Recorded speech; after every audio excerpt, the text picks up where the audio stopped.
आप देख रहे हैं न्यूज़ इंडिया 9। दोस्तों रूबरू कराने जा रहा हूँ आज की ताज़ा खबरों के साथ। आप देखिए न्यूज़ इंडिया 9, शेयर करिए, सब्सक्राइब करिए और लाइक भी कीजिए। पालघर से न्यूज़ इंडिया 9 का रिपोर्ट। नमस्कार दोस्तों, इस समय रात के 11:15 बजे हुए हैं और यहाँ पर एक पूर्व सैनिक हैं तायड़े जी, जो कि नगर परिषद के लिए इन्होंने पहले अनशन पर बैठे थे, लेकिन कुछ नेता लोग आए, विधायक जी, सांसद जी लोग आए और वहाँ पर इनको आश्वासन दिया कि नगर परिषद के लोग आपका कार्य करेंगे। और मैं आपको ये बताना चाहता हूँ कि तायड़े जी बहुत ही नेक इंसान हैं और आर्मी से रिटायर हैं, अभी भी ये गवर्नमेंट सर्विस में लगे हुए हैं, लेकिन नगर परिषद की ऐसी लापरवाही है कि लोग त्रस्त हो जाते हैं और त्रस्त होने के बाद वो ऐसे उपोषण पर बैठने के लिए मजबूर हो जाते हैं। बहुत सारी कहानियां नगर परिषद की आपको देखने के लिए मिलेगी कि नगर परिषद किस तरह से अत्याचार करता है, किस तरह से मनमानी करता है, किस तरह से इनलीगल नेताओं के चक्कर में लोगों का तोड़ फोड़ करता है। अब मैं तायड़े जी से पूछूंगा कि आप आज के 6 महीने पहले आप जब उपोषण पर बैठे थे तो आपको क्या आश्वासन दिया गया, उस आश्वासन में आपको क्या मिली सुविधाएं, उसके बारे में आप बताइए। अब मैं चलेंगे, कैमरामैन से कहूँ कि आप चलिए, आप जरा मैं तायड़े जी से बात करूँगा। दोस्तों अभी मैं तायड़े जी से बात करूँगा। तायड़े जी, आप अपनी समस्याओं को बताइए कि क्या कारण है कि एक बार आप उपोषण पर बैठे थे, अभी आपको दूसरी बार उपोषण पर बैठना पड़ा। पहली बात तो आपको नमस्ते, जय हिंद। मैं doctor Bhaurao Tayade, ex army. मैं पहले बार भी अनशन किया था 14 अगस्त को, आपके सब मीडिया वाले को भी मालूम है। और इस बार में भी मैं अभी अनशन के इसलिए बैठा हूँ, मेरे साथ में परभनी के अंकुश बाला साहेब शिंदे, ये भी अभी अनशन के लिए बैठे हैं। वैसे किशन क्लब के राष्ट्रीय अध्यक्ष नंदन मिश्रा जी, वो भी मेरे साथ बैठे हैं।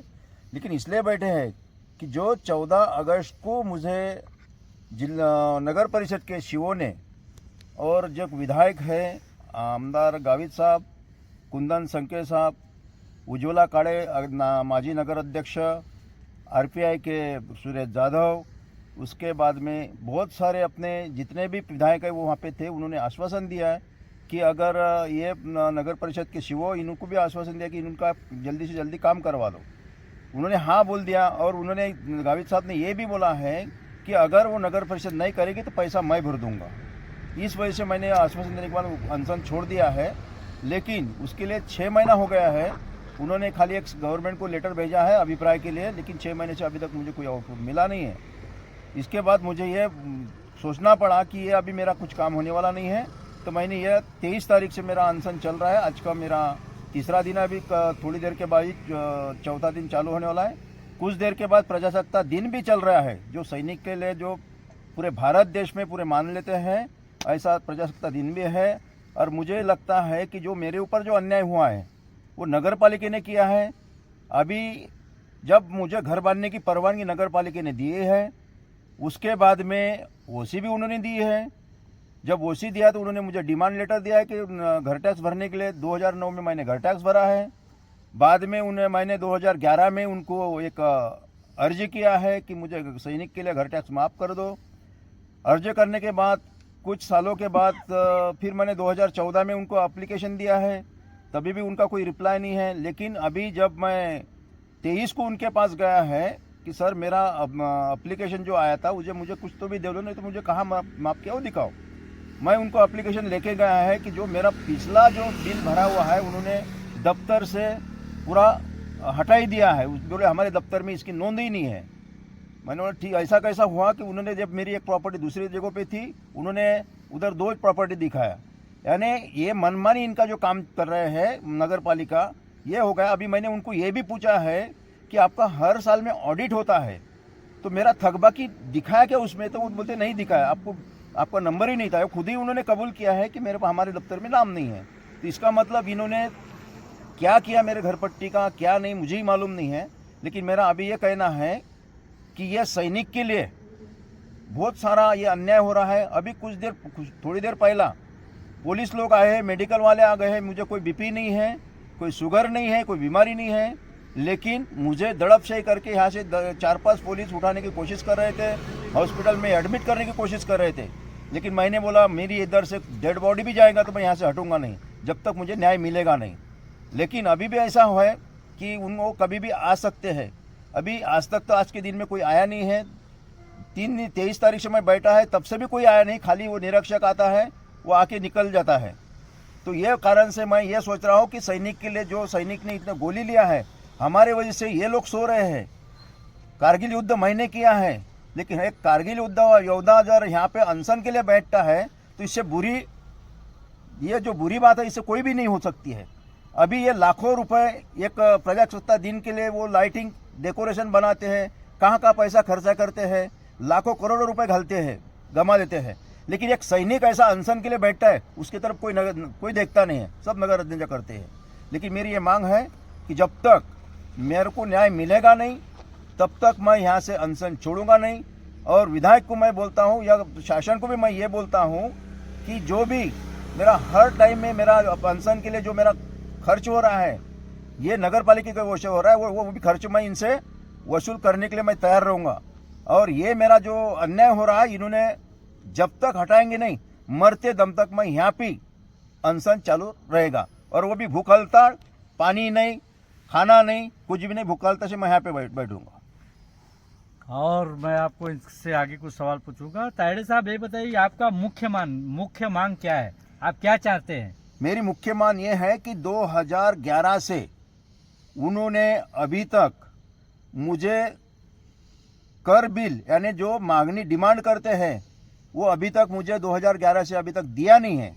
लेकिन लास्ट में उन्होंने मुझे अभी जो उन्होंने बिल दिया है, 2,63,000 का मुझे बिल दिया है। मैं ये उन्हें वो बोलना चाहता हूँ कि अभी तक इनके ऑडिट हुए तो वो क्लियर कैसे हुए हैं? इसका मतलब जो गवर्नमेंट की आर्थिक बाब है, वो ये भ्रष्टाचार उसमें कर रहे हैं। और वो भ्रष्टाचार की वजह से ऐसे, अगर मेरे ऊपर अगर ऐसा सैनिक के ऊपर अन्याय हुआ, तो ऐसे कई लोग हैं जिनके ऊपर अन्याय हो रहा है। तो इसको मैंने बाहर निकालना है। शासन ने भी इसके ऊपर ख्याल रखना है, प्रतिनिधि ने भी उसके ऊपर ख्याल रखना है कि ऐसा अन्याय हो रहा है, तो इसको क्या हमने देखना है, क्या इनको न्याय देना है। मुझे न्याय मिलना चाहिए, मिलना चाहिए, मिलना चाहिए। आपको मैं बताना चाहता हूं कि देखिए, इनका थक बाकी 2,60,000 के लगभग ये बता रहे हैं। इसके पहले आपको कोई नोटिस वगैरह आई कि नहीं आई? मुझे अभी तक 2011 से एक भी लेटर आया नहीं है, ना डिमांड लेटर आया है, एक चिटोरा भी उनके दिया नहीं है, कुछ भी लेटर नहीं है, खाली मेरे ही लेटर उनको बार बार जा रहे हैं।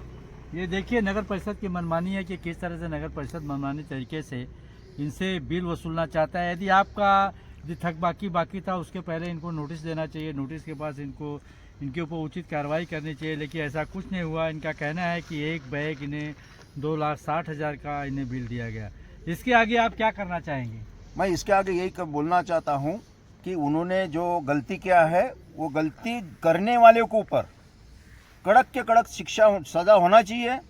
और मेरा जो है, मुझे इसमें से बिल में से मुक्त करना चाहिए और क्लियर करना चाहिए। जो आगे का बिल है, वो आपके नियम के हिसाब से मैं भर दूंगा। आप बता रहे थे 2 प्रॉपर्टी का आपको कर लगाया गया है, तो 2 प्रॉपर्टी आपके नाम पर है क्या? मेरे नाम पे एक ही प्रॉपर्टी है, लेकिन इन्होंने 2 दिखाया है। वो भी ऐसा किया है कि मेरे को बिना बताते हुए एक रद्द भी कर दी है। इसका मतलब ये मनमानी काम करते, किसी को भी प्रॉपर्टी देना है, इसका मतलब ये पैसा लेके किसी के नाम पे प्रॉपर्टी कर देते हैं। तो ऐसा मेरा दावा है। अभी जो 2 प्रॉपर्टी बताए थे, उसने आपने देखा कि आपकी 2 प्रॉपर्टी है कि नहीं है? हाँ, उन्होंने खुद मुझे लेटर दिया है। मुझे लेटर दिया है कि आपकी ये 2 प्रॉपर्टी की आपको दिखाई गई थी, तो एक हमने ये रद्द की है। इसका मतलब उन्होंने खुद मान्य किया है कि ये हमारी 2 प्रॉपर्टी हमने दिखाया है। तो 2 प्रॉपर्टी रद्द करने के बाद आपको बिल कितना आया? मुझे 2 प्रॉपर्टी करने के बाद उसको भी मैंने बिल भरा नहीं है, क्योंकि कौन सी मेरी प्रॉपर्टी है, कौन सा नहीं, मुझे मालूम नहीं है। लेकिन जो ये मनमानी काम चलता है, वो नहीं होना चाहिए और इनके ऊपर कड़क की कड़क शिक्षा होना चाहिए। और ये शिक्षा होना ही चाहिए, क्योंकि दूसरे को अच्छा उसका लाभ हो जाएगा, गवर्नमेंट को भी आर्थिक निधि में भी उसका फायदा हो जाएगा। ये मेरी मांग है। देखिए दोस्तों, ये तायड़े जी थे। तायड़े जी ने अपनी सारी समस्याएं बताया कि नगर परिषद की मनमानी किस तरह से है। यदि नगर परिषद इनकी प्रॉपर्टी 2 दिखाती थी, तो अब वो ये क्यों दिखा रही है? यहीं पर नगर परिषद का पोल खोलते हुए दिखाई देता है कि नगर परिषद किस तरह से मनमानी करता है। अभी यदि इनकी प्रॉपर्टी 2 दिन की 2 प्रॉपर्टी दे दे और इनसे जो है कि ये टैक्स भर देवे, लेकिन 2 प्रॉपर्टी है कहाँ पर? ये तो एक तरह से मनमानी है। पालघर से न्यूज़ इंडिया 9 का रिपोर्ट। दोस्तों, एक माजी सैनिक जो पूर्व सैनिक हैं तायड़े जी, अभी उनका बाइट मैंने लिया। उनके सपोर्ट में देखिए ये शिंदे साहब आए हुए हैं और अब इनसे भी थोड़ा राय चाहूँगा कि अभी ये देखिए क्या बोलना चाहते हैं कि आप इनके सपोर्ट में क्यों उतरे हुए हैं, आपका कहना क्या है। सर आप हिंदी बोल सकते हैं कि बिल्कुल आप सर। चाहिए तो मराठी भी बोल सकते हैं। हिंदी बोल सकता हूँ सर। हाँ कोई बोलिए दिक्कत नहीं। बोलिए। सबसे पहला सर मैं आपसे जय हिंद करता हूँ। मैं अंकुश बाला साहेब शिंदे एट पोस्ट डिगोल तहसील सोनपेट डिस्ट्रिक्ट परभनी से आया हूँ। ये तायडे साहब जो हमारे हैं, आज तक तायडे साहब दूसरी बार अनुशन के लिए बैठे हैं। आज तक इनका कोई फैसला नहीं हुआ है। अपने मन मर्जी से काम चलता है। अभी हम यहाँ पर अनुशन के लिए बैठे हैं तो तायडे जी का जो है अनुशन का पूरा हम ये करेंगे, उनको फैसला दे देंगे, तब यहाँ से हम उठेंगे सर। और दूसरी बात ये है कि हर जगह, हर डिस्ट्रिक्ट में, हर तहसील में, हर गांव में यही समस्या चलती है।